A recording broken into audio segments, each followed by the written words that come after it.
언니, 일어나요. 할 말 있어요. 미영아, 이러지 마. 내일 얘기하자. 오빠는 가만히 있어. 왜 엄마 아빠한테만 차를 사줘? 나는 통학하기가 얼마나 힘든데. 미영 씨, 진정하고. 언니라고 불렀잖아요. 뭘 자꾸 미영 씨래. 아가씨라고 해야 하는 거 아니에요? 돈 좀 있다고 유세 떨지 말라고. 등록금도 내가 알아서 벌어야 되는데 오빠는 왜 부모님한테만 잘해? 야, 그만해. 오빠도 그러는 거 아니야? 결혼하기 전에는 내가 제일 소중한 동생이었잖아. 이제는 나보다 돈 많은 집 딸이 더 좋아? 아빠 빚도 다 갚아주고 차도 사주고 난 뭐야? 나도 이 집의 가족 아니야? 나도 차 사줘요. 그리고 등록금도 내줘요. 언니네 집이 그렇게 돈이 많다면서 신우이한테 이 정도는 할 수 있는 거 아니야? 사연을 듣고 난 후 각자의 의견을 댓글로 남겨주시기 바랍니다. 사소한 댓글이라도 사연자분에게 큰 힘이 될 수 있습니다. 각색될 수 있고 사연자분의 입장에서 구성될 수 있습니다. 경기도 용인의 한적한 시골 마을에서 김선주 씨는 어머니와 단둘이 살았습니다. 마을은 넓은 들판과 산으로 둘러싸여 있었고 그 한가운데 그녀의 외할아버지가 운영하는 대규모 화훼 농장이 자리 잡고 있었습니다. 봄이면 꽃향기가 마을 전체를 감싸 안았고 그 향기 속에서 그녀는 조금씩 자라났습니다. 어머니는 23이라는 어린 나이에 그녀를 낳았습니다. 보수적인 시골 마을에서 미혼모로 산다는 것은 쉽지 않은 선택이었습니다. 하지만 그녀의 외할아버지는 딸과 손녀를 끝까지 지켜주기로 결심했습니다. 마을에서 가장 큰 화훼 농장의 주인이었던 외할아버지의 결정은 그들 모녀의 운명을 바꾸어 놓았습니다. 사람들이 뭘 하든 내 잘못은 없어. 엄마가 끝까지 지켜줄게. 어머니는 어린 선주 씨를 안아주며 자주 이런 말을 했고 그때마다 선주 씨는 어머니의 따뜻한 품 속에서 세상의 어떤 편견도 이겨낼 수 있는 용기를 얻었습니다. 화훼 농장은 사계절 내내 활기가 넘쳤습니다. 봄이면 화사한 튤립들이 끝없이 펼쳐졌고 여름에는 장미와 백합이 농장을 가득 채웠습니다. 가을이 되면 국화의 은은한 향기가 퍼졌고 추운 겨울에도 대형 온실에서는 포인세티아와 동백이 꽃을 피웠습니다. 농장에서 일하는 수십 명의 직원들은 모두 그녀의 가족과 다름없었습니다. 우리 선주가 벌써 이만큼 컸네. 어머니 닮아서 고운 얼굴에 마음도 곱고. 외할아버지는 손녀를 바라보며 자주 이런 말을 했고 그럴 때마다 어머니는 눈시울을 붉히며 미소 지었습니다. 어려운 선택이었지만 그녀를 낳아 키우기로 한 결정을 단 한 번도 후회하지 않았다는 듯이 말입니다. 초등학교에 입학한 후 선주 씨는 자신이 다른 아이들과는 조금 다른 가정 환경을 가졌다는 것을 조금씩 깨달아갔습니다. 하지만 외할아버지의 농장에서 일하는 마을 사람들은 그녀를 특별히 보호했고 덕분에 그녀는 아빠 없는 아이라는 놀림을 받지 않을 수 있었습니다. 선주야, 할아버지 농장에 새로운 튤립 구경하러 갈래? 내가 제일 좋아하는 분홍색이야. 어머니의 다정한 목소리에 그녀는 언제나 설렘 가득한 발걸음을 옮겼습니다. 화사한 꽃들 사이를 거닐며 가끔 아버지에 대한 생각이 스쳐 지나갈 때면 어머니는 더욱 꼭 그녀의 손을 잡아주었습니다. 학교에서도 선주는 밝고 건강하게 지냈습니다.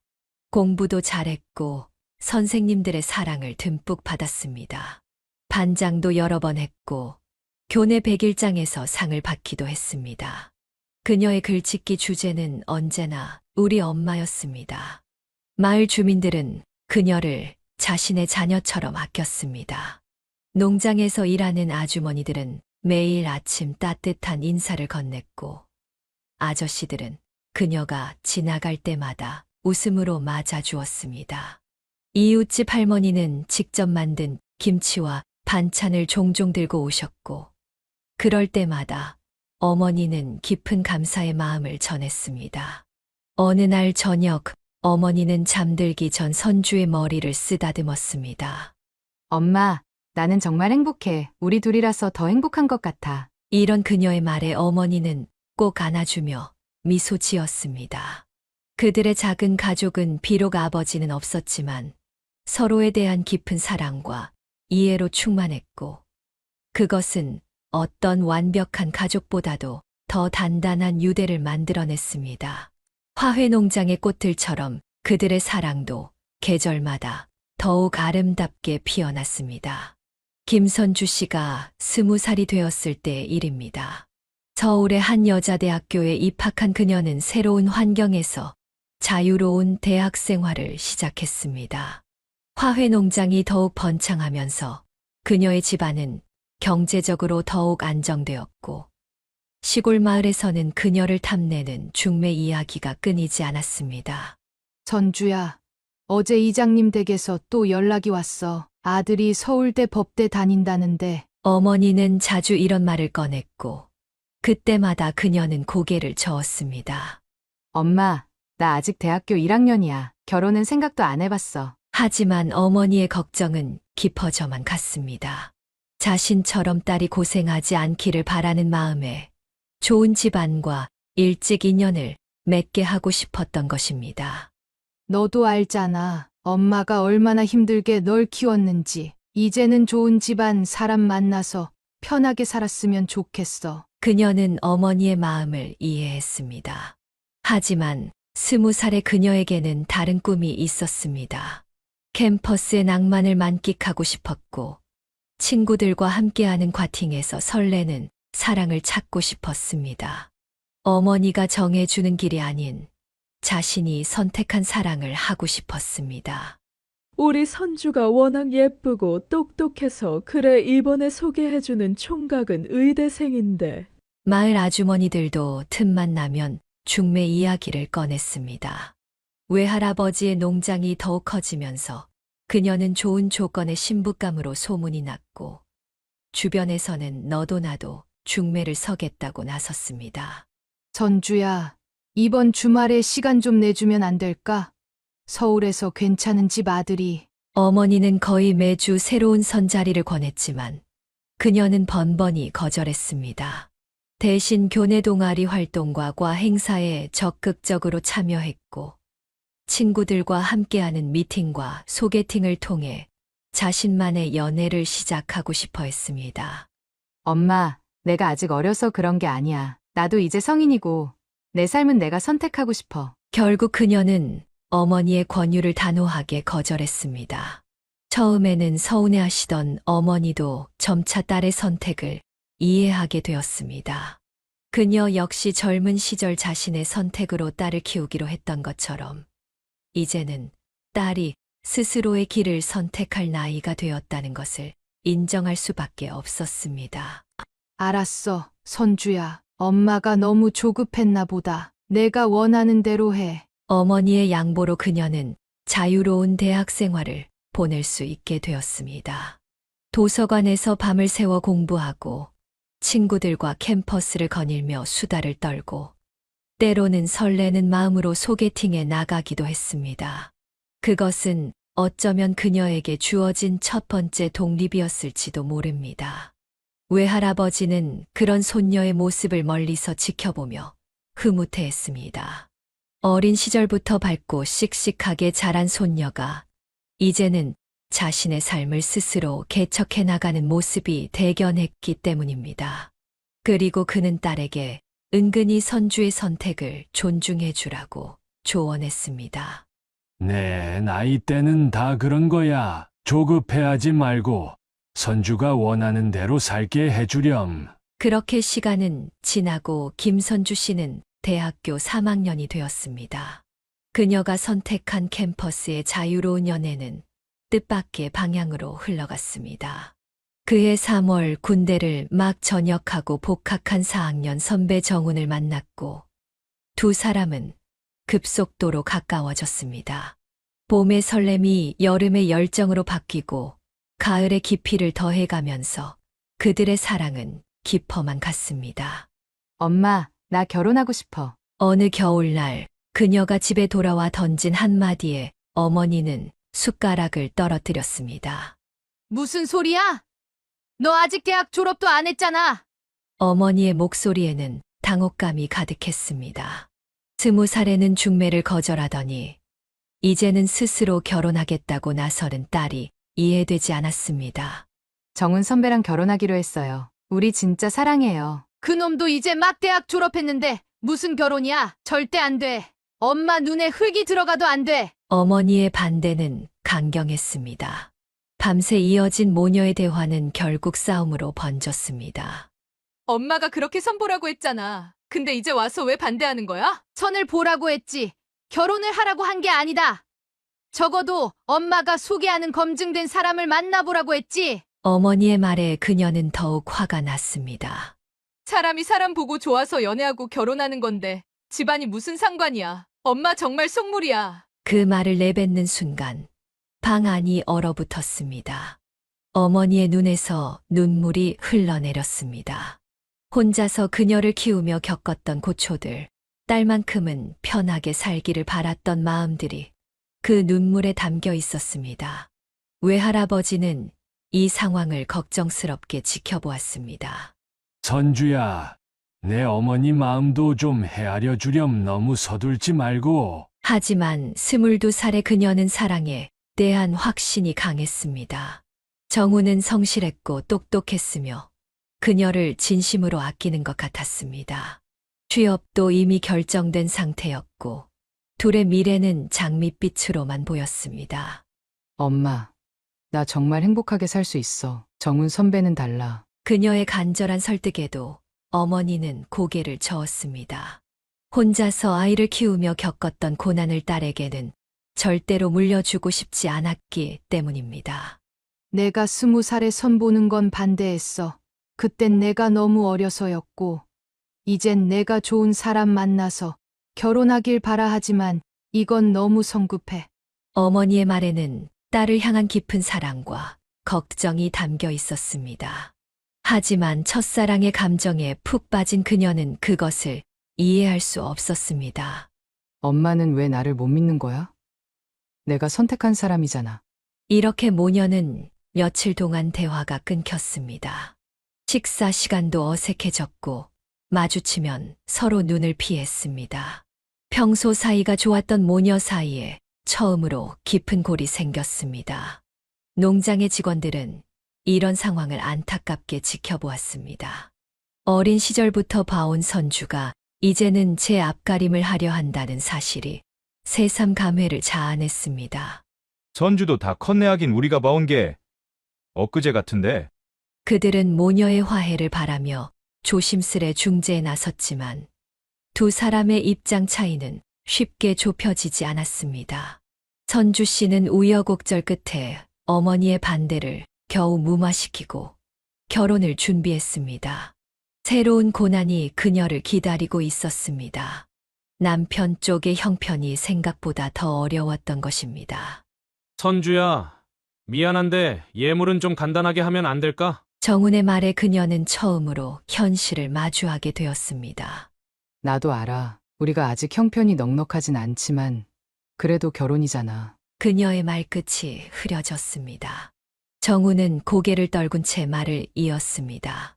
내가 이제 막 취직했고 아직 월급도 얼마 못 받았어. 전세금도 마련해야 하고. 예물 상담을 받으러 간 날, 정우는 금반지 하나를 겨우 골랐습니다. 다른 신부들은 목걸이, 귀걸이 세트는 기본으로 맞추는데 그녀는 반지 하나로 만족해야 했습니다. 결혼 반지는 14K로 하면 어떨까?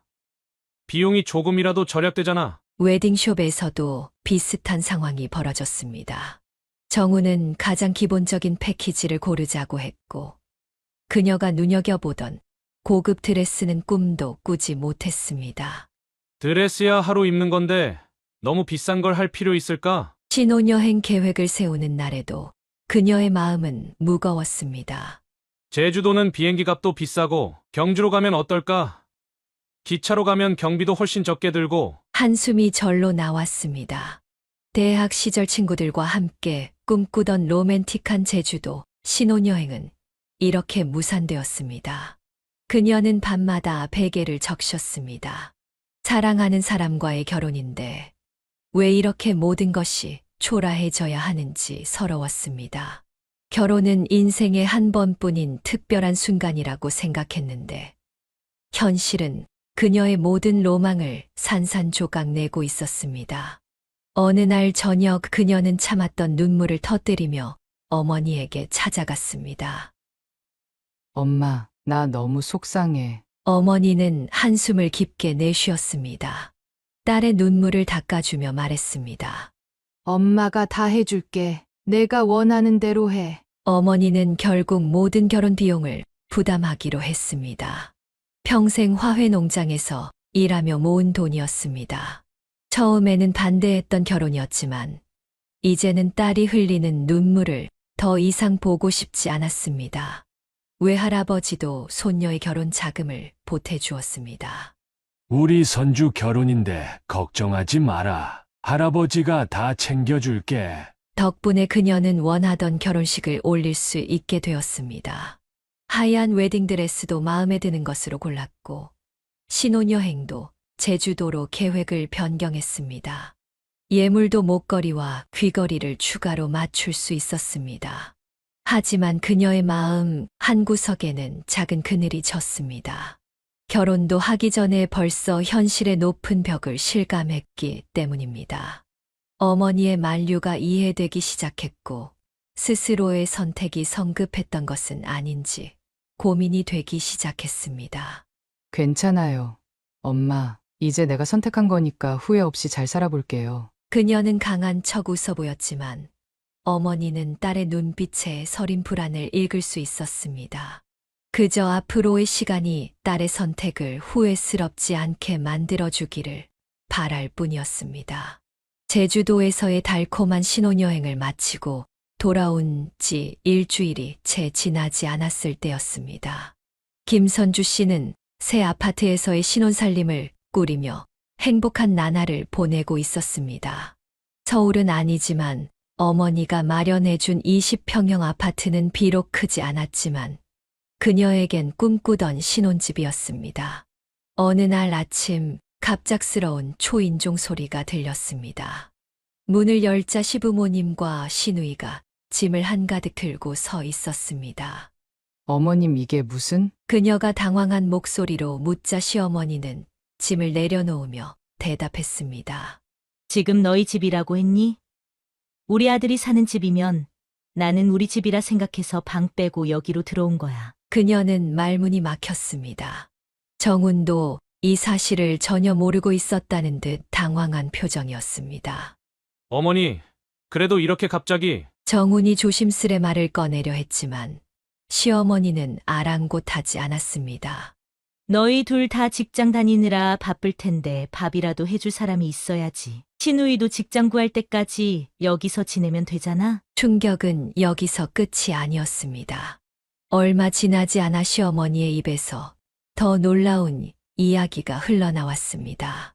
사실은 말이다. 빚쟁이들이 찾아왔었어. 내 친정이 돈 좀 있다는 소리를 듣고 우리 아들이 좋은 집안하고 결혼한다니까 자꾸 돈을 달라고 하더라고. 그래서 단칸방 빼고 그 돈으로 빚을 좀 갚았어. 그녀는 그 자리에서 눈물이 쏟아질 것 같았습니다.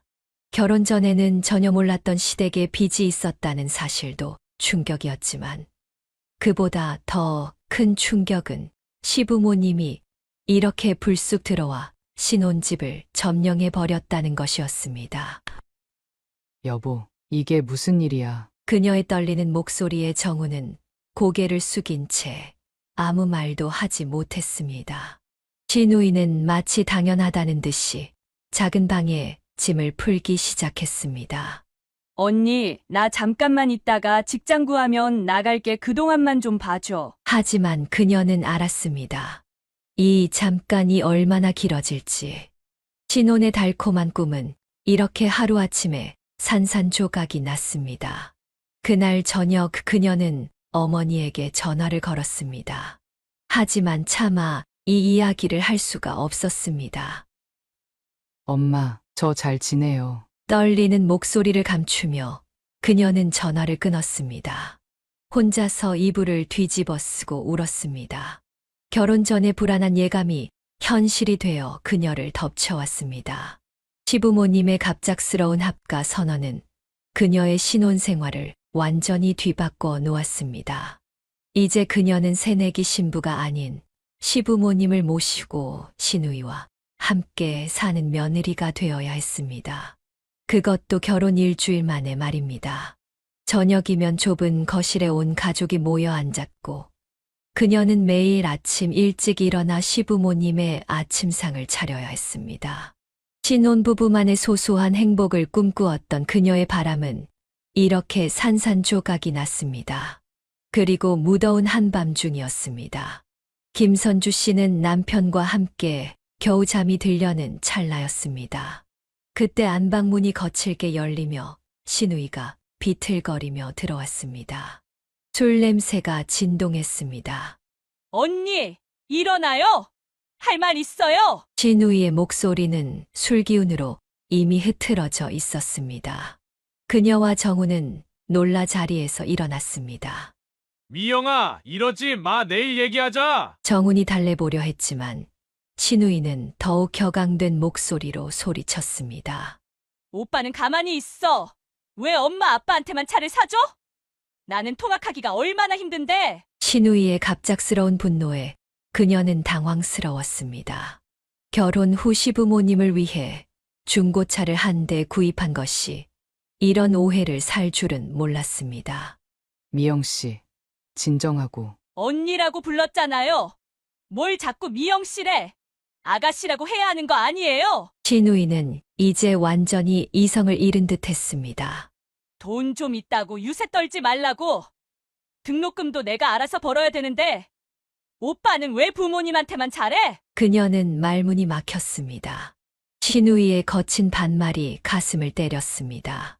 지난 몇 달간 한 집에 살면서 늘 조심스럽게 대했던 시누이였는데 속마음은 이렇게 다른 것이었나 싶어 서글퍼졌습니다. 야, 그만해. 정훈이 버럭 소리를 질렀지만 시누이는 아랑곳하지 않았습니다.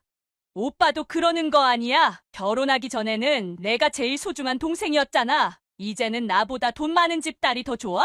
시누이의 말 한마디 한마디가 비수가 되어 그녀의 가슴을 찔렀습니다. 결혼 전부터 은근히 느꼈던 불안감이 현실이 되어 눈앞에서 터져 나왔습니다. 아빠 빚도 다 갚아주고 차도 사주고 난 뭐야? 나도 이 집의 가족 아니야? 시누이의 목소리가 점점 더 커졌습니다. 옆집에까지 들릴까봐 걱정되었지만 아무도 그녀를 말릴 수 없었습니다. 나도 차 사줘요. 그리고 등록금도 내줘요. 언니네 집이 그렇게 돈이 많다면서 시누이한테 이 정도는 할 수 있는 거 아니야? 새벽에 고요를 깨는 시누이의 소리에 시부모님도 깨어나 방으로 들어왔습니다. 이 시간에 무슨 소란이야? 시어머니의 목소리에 시누이는 갑자기 울음을 터뜨렸습니다. 엄마, 나도 좀 편하게 살고 싶어. 시누이는 그대로 바닥에 주저앉아 엉엉 울기 시작했습니다. 시어머니는 한숨을 쉬며 시누이를 데리고 나갔고 방에는 무거운 정적만이 남았습니다. 그날 밤 그녀는 한숨도 자지 못했습니다. 옆에서 잠든 남편을 바라보며 그녀는 생각했습니다. 과연 이 결혼이 올바른 선택이었을까? 어머니의 반대가 이유 있는 것이었을까? 새벽이 밝아올 때까지 그녀의 마음속에는 답 없는 질문들만 맴돌았습니다. 시누이 사건 이후 더는 참을 수 없었던 김선주 씨는 어머니를 만나러 화훼농장을 찾았습니다. 아침 일찍 집을 나선 그녀는 익숙한 농장 길을 걸으며 마음을 다잡았습니다. 멀리서 온실이 보였지만 평소와 달리 어머니의 모습은 보이지 않았습니다. 안녕하세요, 아저씨. 선주 왔어요. 혹시 어머니 계신가요? 그녀가 농장 사무실 문을 열자 오랫동안 일해온 김 반장이 놀란 얼굴로 그녀를 바라보았습니다. 아가씨, 모르고 오신 거예요? 김 반장의 목소리에 걱정이 묻어났습니다. 네. 뭘 모르고요? 사모님이 일주일 전에 교통사고를 당하셨어요. 지금 중앙병원 중환자실에 계세요. 그 말을 듣는 순간 그녀의 다리에서 힘이 빠졌습니다. 네.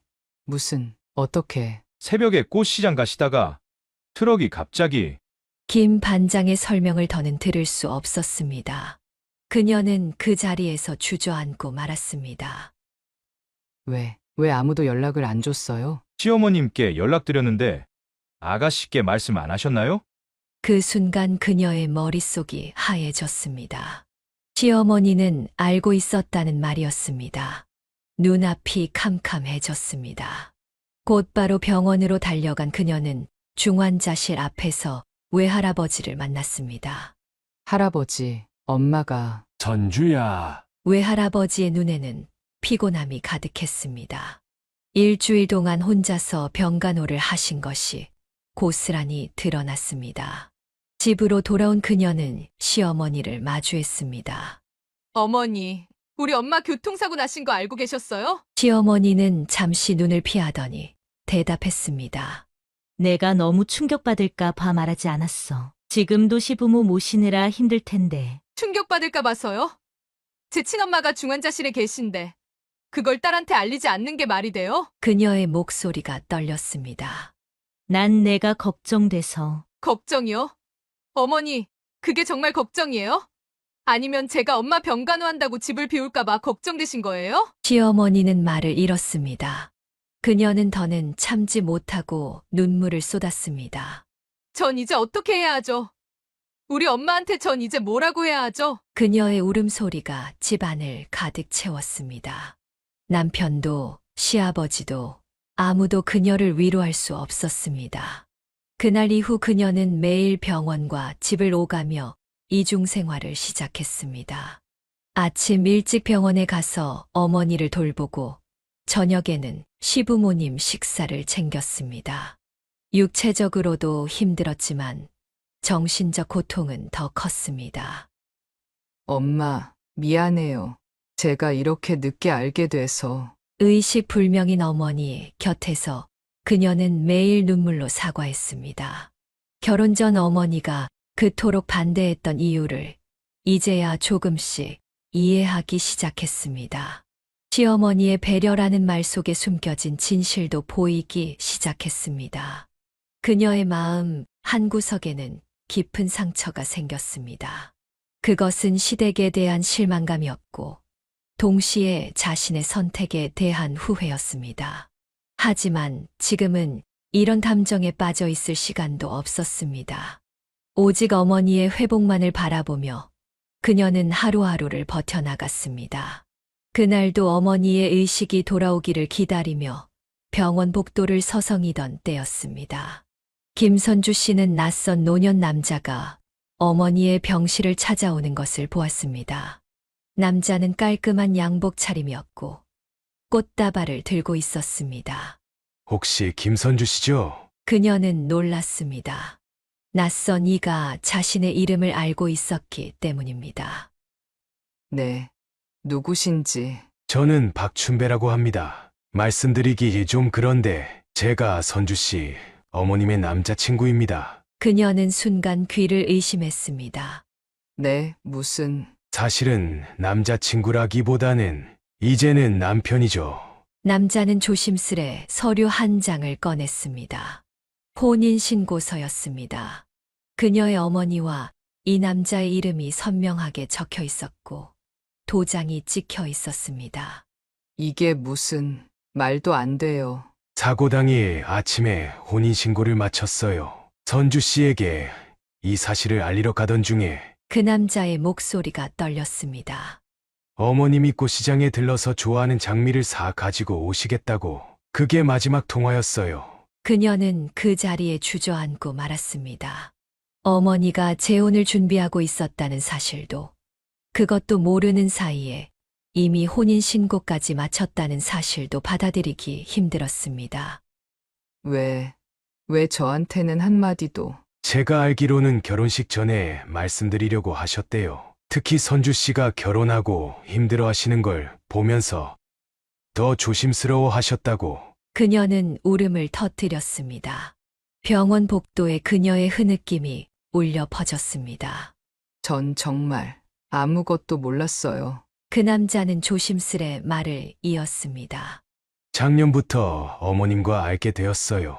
제가 화훼 도매상을 하는데 그렇게 인연이 되었죠.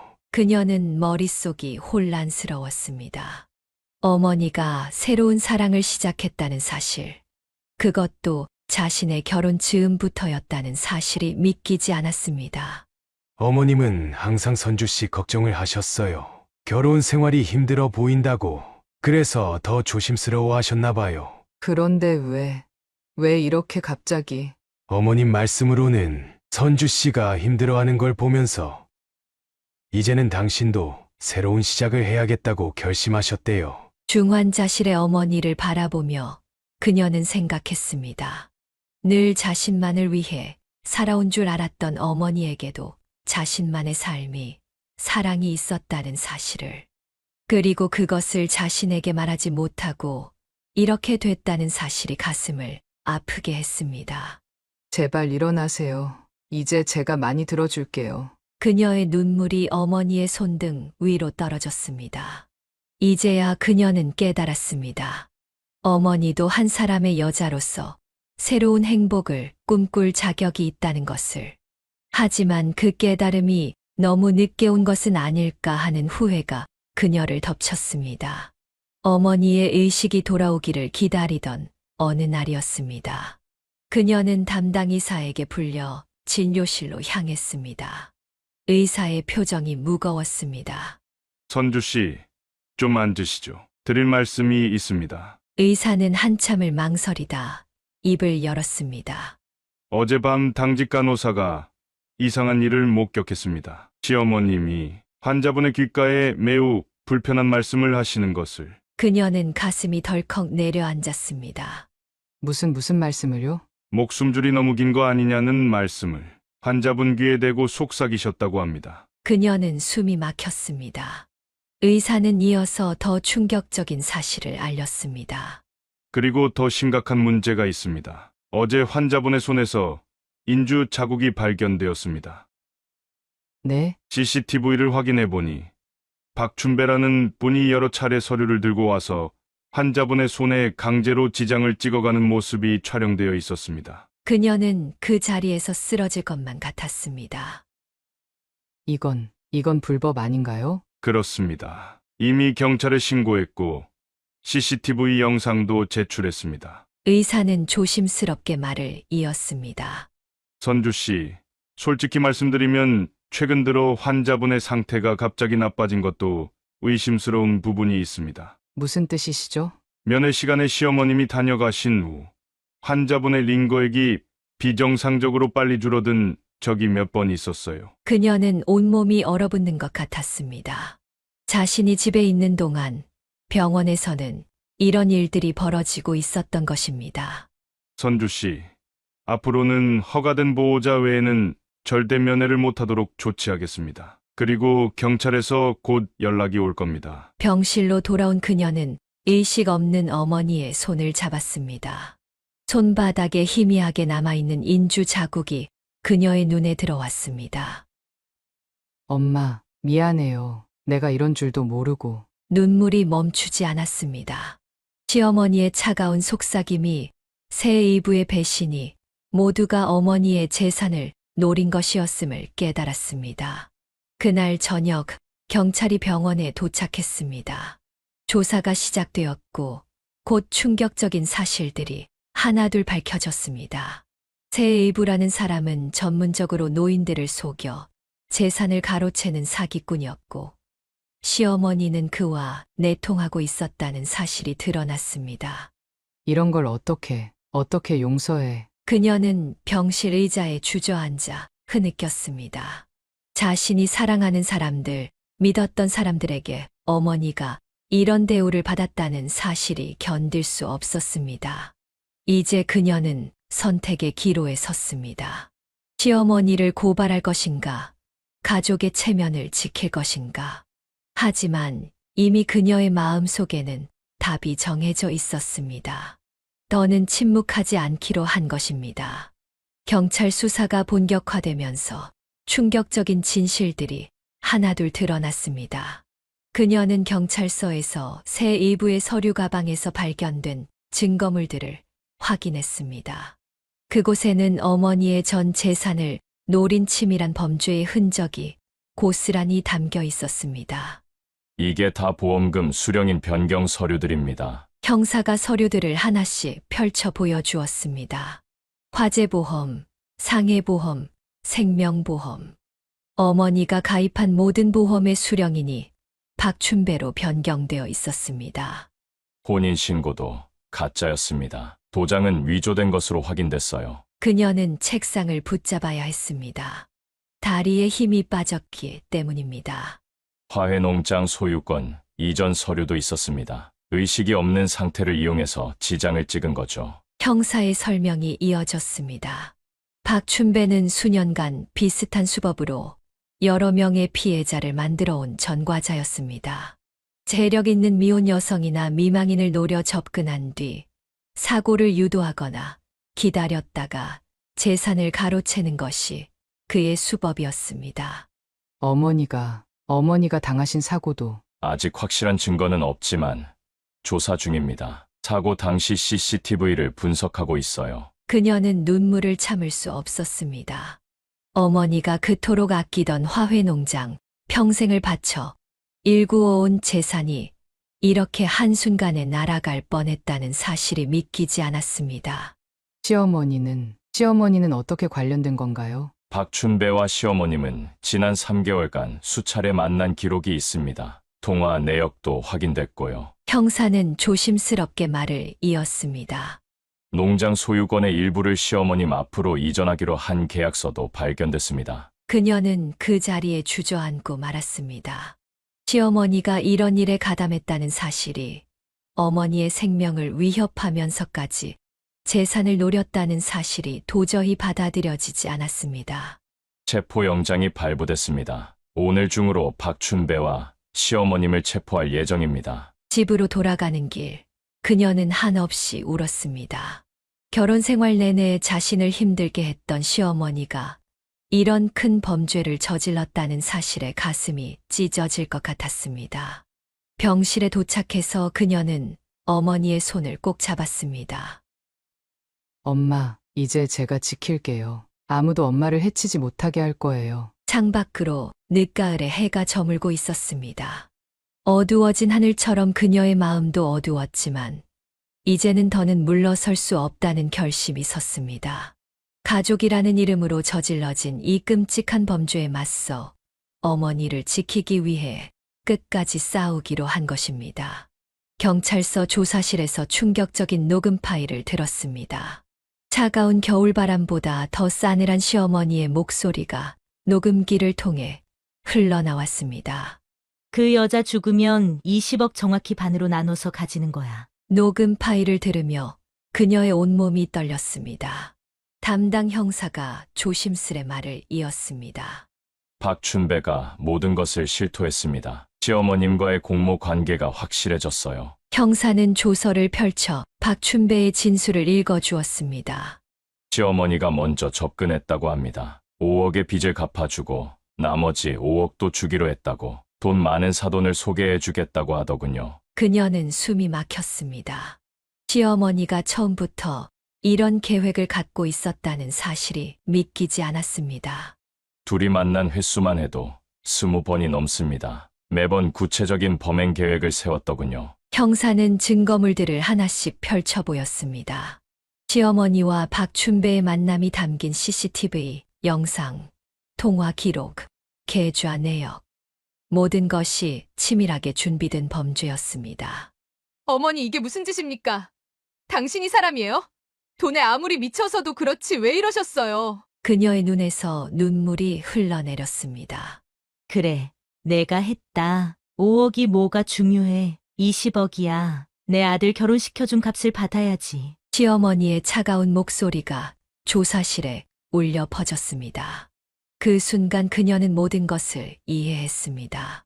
시어머니가 그토록 자신의 결혼을 서둘렀던 이유, 갑자기 신혼집에 들어와 살겠다고 했던 이유, 어머니의 사고 소식을 숨겼던 이유, 모든 것이 이 끔찍한 계획의 일부였던 것입니다. 처음부터 이런 계획이었던 거예요.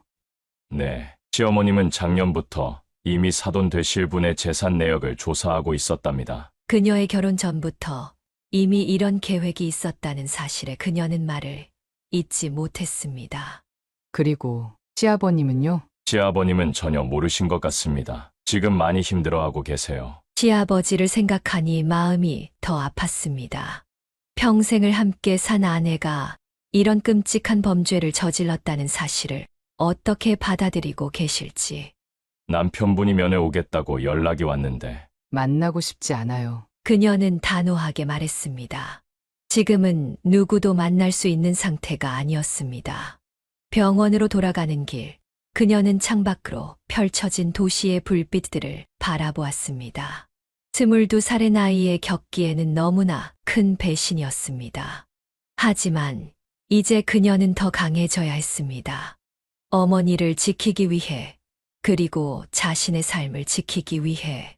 경찰의 수사가 계속되면서 어머니의 교통사고에 대한 충격적인 진실이 밝혀졌습니다. 김선주 씨는 농장의 CCTV 영상을 통해 사고 당일의 상황을 알게 되었습니다. 그날 새벽 어머니는 평소처럼 일찍 농장에 나와 있었습니다. 그때 온실 뒤편에서 시어머니와 박춘배의 목소리가 들려왔습니다. 이제 곧 서류 준비 다 끝나 지장만 찍으면 돼. 시어머니의 목소리였습니다. 근데 우리 며느리는 어쩌고? 그 애는 신경 쓰지 마. 내가 알아서 할게. 어차피 사고로 위장할 거 아니야. CCTV에는 이 대화를 듣고 충격을 받은 어머니가 농장을 급히 빠져나가는 모습이 찍혀 있었습니다.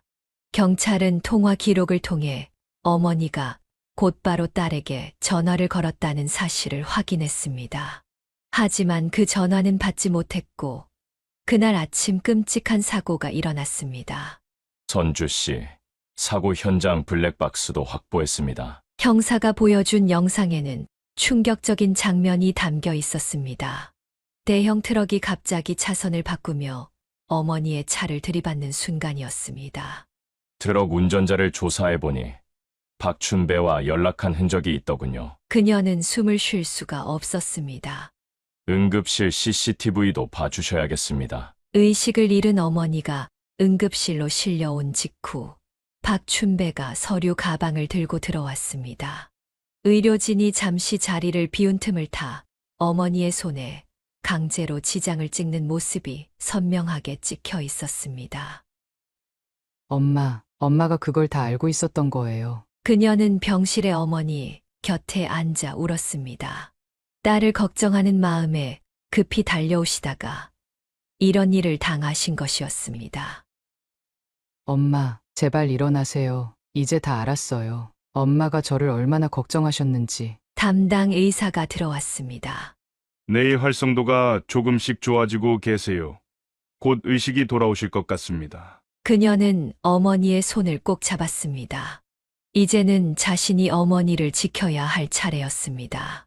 시어머니의 음모에 맞서 새 이부의 사기 행각에 맞서 끝까지 싸워나가기로 다짐했습니다.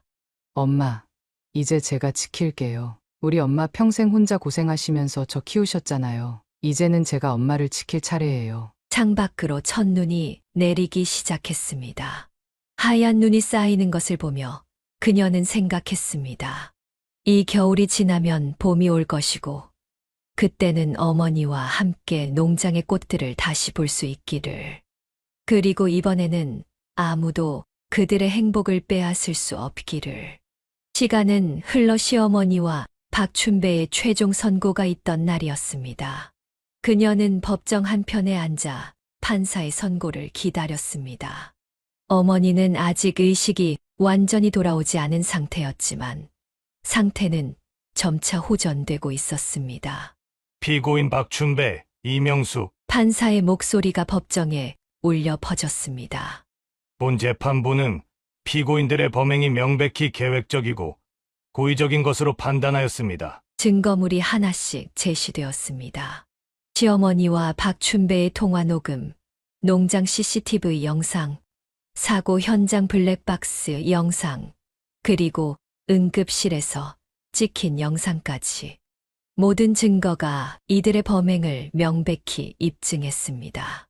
피고인들은 공모하여 피해자의 재산을 노리고 살인미수 및 사기 행각을 벌였으며 시어머니는 고개를 숙인 채 움직이지 않았고 박춘배는 계속해서 손수건으로 땀을 닦아내고 있었습니다. 이에 본 재판부는 피고인 박춘배, 이명숙에게 각각 징역 7년을 선고합니다. 그녀는 눈을 감았습니다. 7년이라는 형량이 과연 적정한 것인지 의문이 들었지만 이제 더는 이 일에 매달리고 싶지 않았습니다. 시어머니는 법정 구속되기 전 마지막으로 그녀를 향해 고개를 돌렸습니다. 선주야, 하지만 그녀는 시어머니를 바라보지 않았습니다. 더는 어머님이라고 부를 수 없는 사람이 되어버렸기 때문입니다.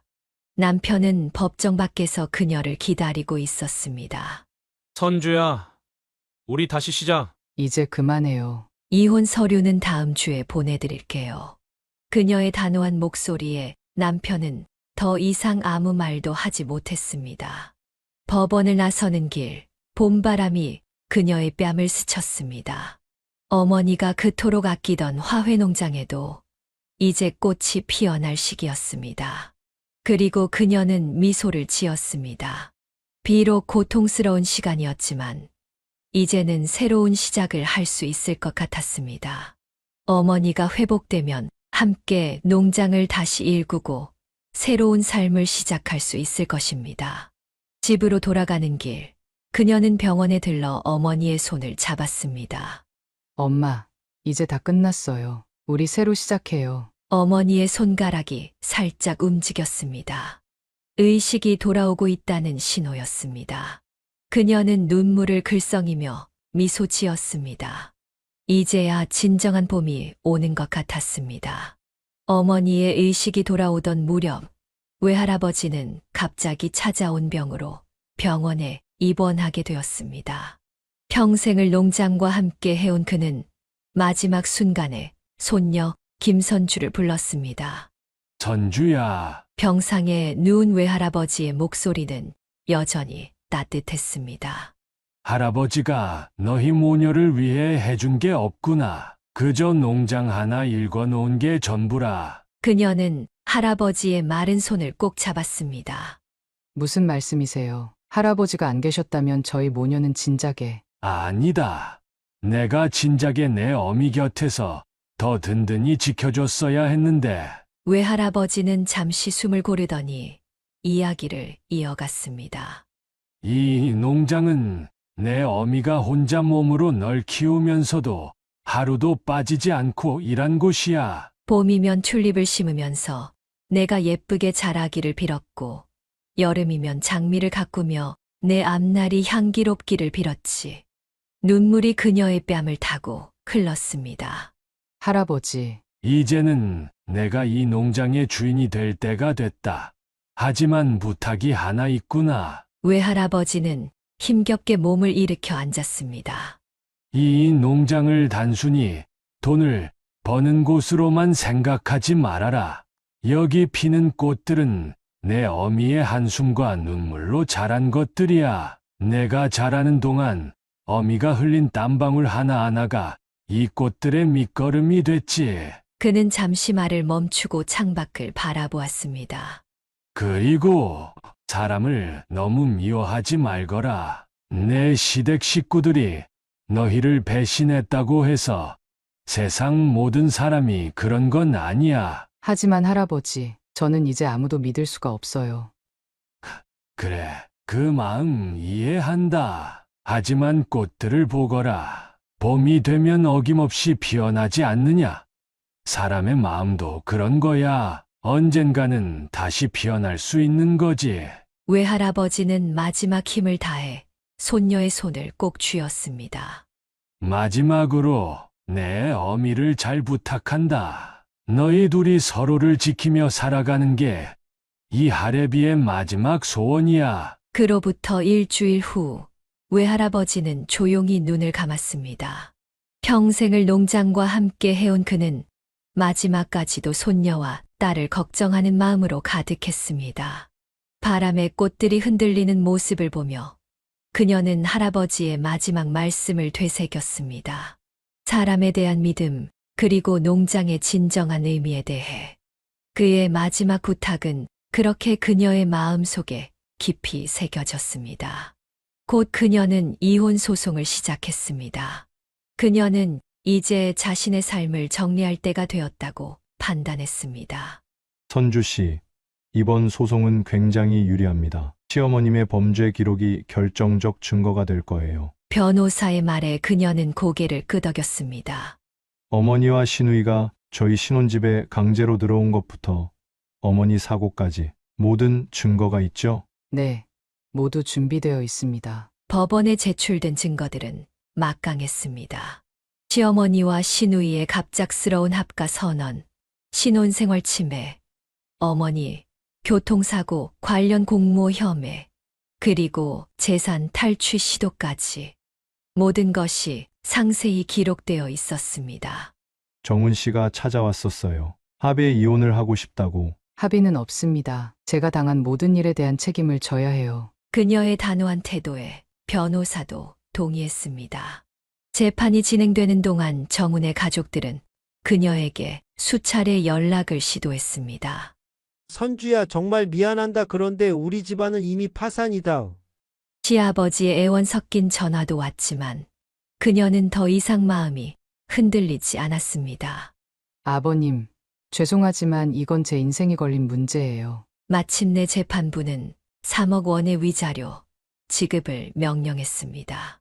시댁의 모든 범행이 증명되었고 그로 인한 정신적 피해가 심각하다고 판단한 것입니다.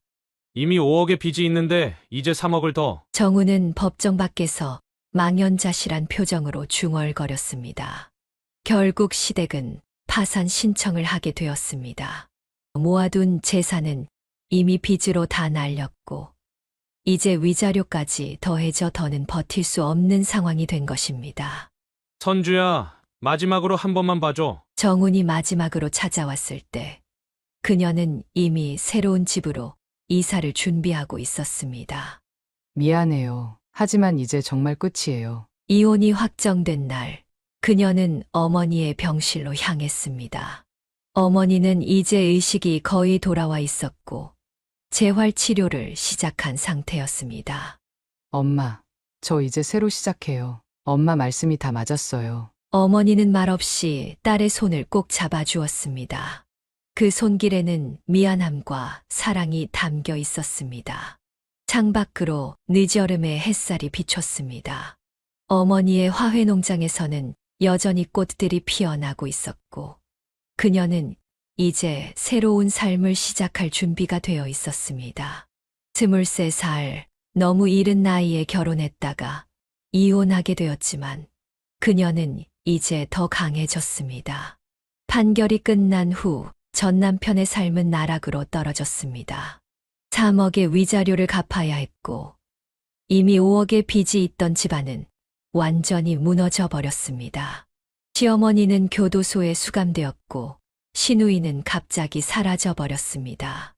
아버지, 이제 어떻게 해야 하나요? 시아버지는 하루아침에 늙어버린 듯 했습니다. 평생을 함께 산 아내가 저지른 범죄의 충격으로 건강이 급속도로 나빠졌습니다. 난 내 어머니가 그런 사람인 줄 몰랐다. 내 아내한테 너무 미안하구나. 결국 시아버지는 그해 겨울 뇌출혈로 쓰러져 병원에 입원했습니다. 정우는 직장을 그만두고 병간호를 해야 했습니다. 선주야, 미안해. 그는 몇 번이고 전 아내에게 연락을 시도했지만 번호는 이미 바뀌어 있었습니다. 정훈 씨, 이제 그만하세요. 선주 씨는 이미 새 삶을 시작했어요. 공통의 지인을 통해 전해들은 소식은 그를 더욱 괴롭게 했습니다. 교도소에 있는 어머니는 면회를 거부했습니다.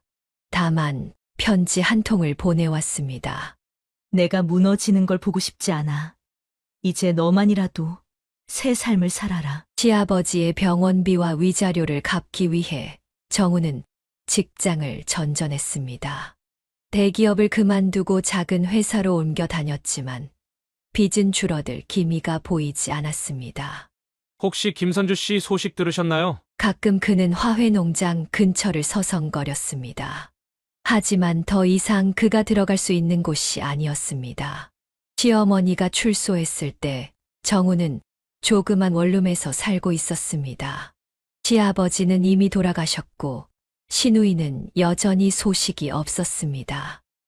엄마, 왜 그랬어요? 미안하다. 엄마가 너무 욕심을 부렸구나. 출소한 어머니는 절에 들어가 살겠다고 했습니다. 아들의 인생까지 망가뜨린 자신의 죄를 평생 참회하며 살겠다는 것이었습니다. 정우는 여전히 빚을 갚아 나가고 있습니다. 재혼도 하지 못했고 안정된 직장도 구하지 못했습니다. 가끔 그는 젊은 시절의 선택을 후회합니다. 시어머니의 말을 거절했더라면, 김선주와의 결혼을 조금 더 신중하게 생각했더라면, 그래도 선주 씨는 잘 살고 있다니 다행이에요. 이제 그에게 남은 것은 후회와 그리움뿐입니다. 한때 자신이 가졌던 모든 것들, 좋은 직장, 아름다운 아내, 화목한 가정이 모두가 어머니의 욕심으로 인해 한순간에 무너져 버렸습니다. 그녀는 매일 아침 병원 근처 절에 들러 108배를 올렸습니다. 이혼 소송은 끝났지만 그녀의 진정한 소원은 어머니의 회복이었습니다. 부처님, 제발 우리 엄마 살려주세요. 새벽 이슬을 맞으며 절마당에 엎드릴 때마다 그녀의 무릎은 까져갔습니다. 하지만 아픔도 모른 채 하루도 빠짐없이 기도를 이어갔습니다. 선주 씨, 다행입니다. 오늘은 어머님의 뇌파가 많이 안정적이네요. 담당 의사의 말에 그녀는 희망을 품었습니다. 매일 어머니의 손을 잡고 이야기를 들려주었습니다. 농장 이야기, 꽃 이야기, 그리고 자신의 어린 시절 이야기까지. 엄마 기억나요? 내가 어렸을 때 엄마가 튤립밭에서 나를 업고 다니시던 거. 그때처럼 우리 다시 꽃밭을 걸어요. 10월의 어느 아침 기적이 일어났습니다.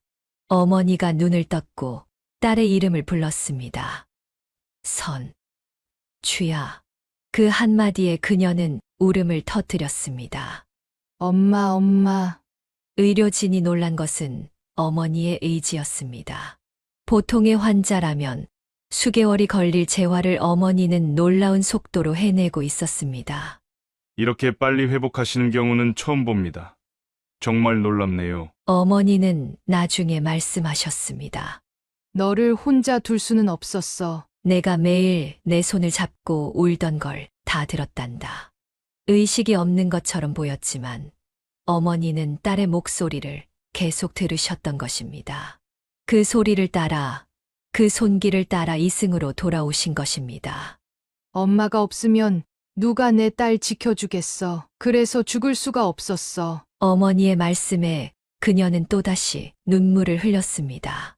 하지만 이번에는 기쁨의 눈물이었습니다. 재활치료가 계속되면서 어머니는 점점 더 건강을 되찾아갔습니다. 처음에는 손가락을 움직이는 것조차 힘들어 하셨지만 곧 혼자서 숟가락을 들 수 있게 되었고 얼마 지나지 않아 휠체어를 타고 병원 정원을 산책할 수 있게 되었습니다. 엄마, 이제 곧 퇴원이에요. 우리 다시 농장으로 가요. 그래. 이제 우리 둘이서 다시 시작하자. 창밖으로 단풍이 물들어가는 풍경이 보였습니다. 어머니와 딸은 손을 맞잡고 내일을 이야기했습니다. 이제는 정말로 새로운 시작을 할 수 있을 것 같았습니다. 그녀는 어머니와 단둘이 행복한 생활을 이어가고 있습니다. 화훼 농장은 더욱 번창했고 두 사람의 삶은 평온을 되찾았습니다. 선주야, 이제 우리 둘이 사는 게 제일 좋아. 어느 날 저녁 어머니는 딸에게 말했습니다. 우리 둘 다 다시는 결혼할 생각하지 말자, 선주야. 이 돈으로 우리끼리 펑펑 쓰다가 가는 거야. 그 말에 그녀도 웃으며 고개를 끄덕였습니다. 23살에 이른 결혼과 이혼을 겪으며 그녀는 가족의 진정한 의미를 깨달았습니다. 그것은 혈연이나 혼인으로 맺어진 관계가 아닌 서로를 진심으로 아끼고 사랑하는 마음이었습니다. 농장의 꽃들은 여전히 사계절 내내 피어났습니다. 봄이면 튤립과 수선화가, 여름이면 장미와 백합이, 가을이면 국화가, 겨울이면 동백이 그들의 일상을 아름답게 물들였습니다. 엄마, 우리 이번에 유럽 가서 꽃 농장도 보고 올까? 그래, 가자. 우리가 못 해볼 게 뭐가 있어. 모녀는 함께 여행을 다니며 새로운 추억을 쌓았습니다. 네덜란드의 튤립 농장을 방문하고 프랑스의 라벤더 밭을 거닐며 그들은 더없이 행복한 시간을 보냈습니다. 사람들은 종종 물었습니다. 아직 젊으신데 재혼은 생각 없으세요? 그럴 때마다 그녀는 미소를 지으며 대답했습니다. 전 지금이 제일 행복해요. 엄마랑 이렇게 사는 게 천국이에요. 어머니도 더는 새로운 인연을 찾지 않았습니다. 한 번의 아픔으로 충분했다는 듯이 딸과의 생활에 온전히 만족하며 살았습니다. 우리 둘이 이렇게 사는 게 최고야. 누가 뭐래도. 저녁이면 모녀는 농장 정원에 앉아 차를 마시며 이야기를 나눕니다. 때로는 과거의 아픔을 회상하기도 하지만 그것조차도 이제는 그들을 더 강하게 만든 추억이 되었습니다. 엄마, 우리 진짜 이대로 살아도 될까요? 당연하지. 세상에 이만한 행복이 어디 있겠어. 꽃향기 가득한 정원에서 모녀의 웃음소리가 퍼집니다. 그들은 알고 있습니다. 진정한 행복은 거창한 것이 아닌 이렇게 서로를 이해하고 사랑하는 마음에서 온다는 것을. 김선주와 어머니는 20억대의 재산을 가진 부자였지만 그들의 마음은 늘 무거웠습니다. 화훼 농장의 성공과 꾸준한 투자로 재산은 늘어갔지만 그만큼 사람을 보는 눈은 의심으로 가득 차갔습니다. 선주 씨, 우리 아들하고 한번 만나보시는 게 어떠세요? 친구들이나 이웃들이 선을 보자고 할 때마다 그녀는 본능적으로 경계했습니다. 죄송해요. 전 지금 생각이 없어요. 대화 속에 숨은 의도를 찾으려 하고 친절한 미소 뒤에 감춰진 속셈을 의심하게 되었습니다. 엄마, 이상해요. 갑자기 옆집에서 김치도 갖다 주고. 그래, 조심해야 돼. 우리가 잘 사는 걸 다들 알잖아. 어머니 역시 마찬가지였습니다. 한 번의 배신을 겪은 후 모든 선의가 의심스러워졌습니다. 사람들이 우리 농장에 관심 있다고 하면 난 이제 무조건 경계부터 해. 농장 확장을 위한 사업 제안이 들어와도 그들은 쉽게 결정을 내리지 못했습니다. 모든 서류를 꼼꼼히 살피고 상대방의 뒷배경까지 조사했습니다. 선주야, 우리가 너무 사람을 못 믿게 된 것 같아. 어느 날 저녁 어머니가 한숨을 쉬며 말했습니다. 그래도 어쩌겠어요. 우리가 당한 게 얼마나 끔찍했던가요. 돈이 많다는 것은 축복이면서 동시에 저주였습니다. 편안한 생활을 할 수 있었지만 그만큼 마음의 평화는 멀어져 갔습니다. 또 누가 우리 돈을 노리고 접근하는 건 아닐까. 새로운 사람을 만날 때마다 이런 생각이 먼저 들었습니다. 순수한 호의를 믿기 어려워졌고 진심 어린 관심도 의심의 대상이 되었습니다. 가끔 그들은 생각했습니다. 이렇게 많은 돈이 없었다면 더 자유로웠을까? 더 순수하게 사람을 믿을 수 있었을까? 하지만 그건 역시 이미 지나간 가정일 뿐이었습니다. 우리끼리라도 행복하면 돼. 모녀는 서로를 바라보며 웃었습니다. 비록 세상을 향한 마음의 문은 닫혔지만 서로에 대한 사랑만큼은 더욱 견고해졌습니다. 그들의 정원에는 여전히 아름다운 꽃들이 피어났고 그 향기는 변함없이 달콤했습니다. 하지만 이제 그들은 그 정원의 문을 쉽게 열어주지 않았습니다. 그것이 그들이 선택한, 아니 어쩌면 강요된 삶의 방식이었을지도 모릅니다. 그녀와 어머니의 생활은 겉으로 보기에는 더없이 풍요로웠습니다. 넓은 정원이 딸린 고급 주택에서 살며 좋은 차를 타고 비싼 음식점에서 식사를 했습니다. 하지만 그들의 마음속에는 늘 허전함이 자리 잡고 있었습니다. 선주야, 요즘도 친구들 만나니? 어느 날 저녁 어머니가 물었습니다. 아니요. 다들 바쁘대요. 연락도 잘 안 돼요. 실제로는 그녀가 점점 더 사람들과 거리를 두게 된 것이었습니다. 돈 있는 집딸이라는 꼬리표가 늘 그녀를 따라다녔기 때문입니다. 어제는 소개팅 얘기가 또 들어왔더라고요. 어떤 사람이래? 그냥 우리 농장 규모를 먼저 물어보더래요. 모녀는 쓴웃음을 지었습니다. 이제는 그런 일에 너무 익숙해져 버렸습니다. 사람들과의 관계는 점점 더 형식적이 되어갔습니다. 명절에 간단한 인사를 나누는 정도, 필요한 업무적 대화만 하는 정도로 관계가 제한되었습니다. 깊은 우정이나 진실된 사랑을 나누는 것이 두려워졌기 때문입니다. 엄마, 가끔은 우리가 너무 예민한 걸까요? 그럴지도 모르지. 하지만 한 번 되면 두 번 다시 믿기 어려운 게 사람 마음이야. 농장 직원들과도 적당한 거리를 유지했습니다. 너무 가까워지면 월급, 인상을 요구하거나 특별한 대우를 바라는 일이 생겼기 때문입니다. 사장님, 저희 딸 대학 등록금이 이런 부탁을 받을 때마다 그녀는 마음이 불편했습니다. 도와주고 싶은 마음은 있지만 그것이 또 다른 기대로 이어질까 두려웠습니다. 주말이면 대형 쇼핑몰이나 백화점에서 쇼핑을 했지만 그마저도 온전한 즐거움이 되지 못했습니다. 판매 직원들의 과도한 관심이 불편했고 주변의 시선이 부담스러웠기 때문입니다. 이 원피스가 사장님께 잘 어울리실 것 같은데요. 됐어요. 그냥 구경만 할게요. 결국 그들의 세계는 점점 더 좁아져 갔습니다. 넓은 집, 아름다운 정원, 호화로운 생활. 하지만 그 안에는 두 사람뿐이었습니다. 엄마, 우리 이대로 괜찮을까요? 사람 믿다가 당한 것보다는 낫지 않니? 그렇게 그들의 삶은 마치 아름다운 온실 속 화초처럼 되어갔습니다. 겉으로는 화려하고 풍요롭지만 진정한 교감과 소통이 없는 삶. 그것이 이혼 후 그들이 선택한, 아니 어쩌면 선택할 수밖에 없었던 삶의 모습이었습니다. 그녀가 잠든 모습을 바라보며 어머니는 한숨을 내쉬었습니다. 딸이 또 악몽을 꾸고 있었기 때문입니다. 시어머니의 차가운 목소리가 담긴 녹음 파일을 들은 후로 그녀는 종종 한밤중에 식은땀을 흘리며 깨어났습니다. 엄마 제발 거기 가지 마. 잠꼭대기라도 하듯 중얼거리는 딸의 모습에 어머니의 가슴이 아팠습니다. 정신과 상담을 받아보자는 어머니의 제안을 그녀는 계속 거절했습니다. 난 괜찮아요. 그냥 가끔 그때 생각이 나서 그래요. 하지만 그때의 기억은 쉽게 지워지지 않았습니다.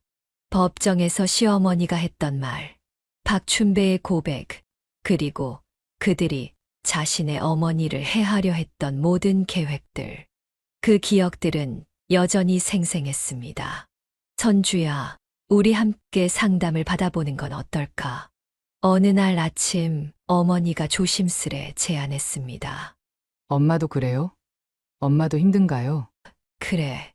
나도 매일 밤 그 사람들 생각에 잠을 이루지 못해. 모녀는 처음으로 서로의 상처에 대해 깊은 대화를 나누었습니다. 그동안 서로를 위해 강한 척했던 마음을 털어놓았습니다. 가족이란 게 뭘까요, 엄마? 가족은 우리처럼 서로의 아픔을 나누는 사람들이야. 상담은 도움이 되었습니다. 전문의는 그들이 겪은 배신이 얼마나 큰 트라우마가 되었는지 설명해 주었고, 그것을 극복하는 방법을 하나씩 알려주었습니다. 두 분의 불신은 자연스러운 반응입니다. 하지만 그 상처가 두 분의 삶 전체를 지배하지 않도록 해야 해요. 치유는 천천히 진행되었습니다. 때로는 진전이 있다가도 문득 과거의 기억이 떠올라 다시 움츠러드는 날들도 있었습니다.